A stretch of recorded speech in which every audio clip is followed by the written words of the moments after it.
Hmm?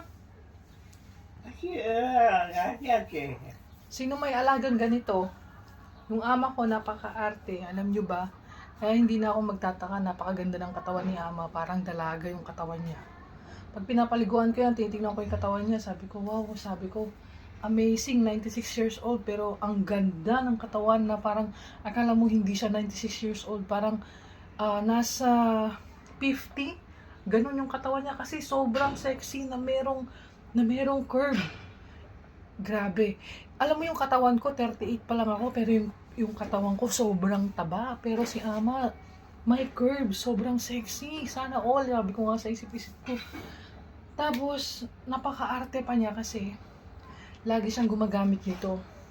Lagi siyang gumagamit nito. Nilalagay ko sa katawan niya, buong katawan niya, tapos nilalagay ko sa face niya. Kaya ito, 1 week lang ubus na, magagalit na naman yung amo ko nito kasi napakamahal niyan, 180. Kasi sabi niya sa akin, tipirin ko daw ito kasi sobrang mahal, 180.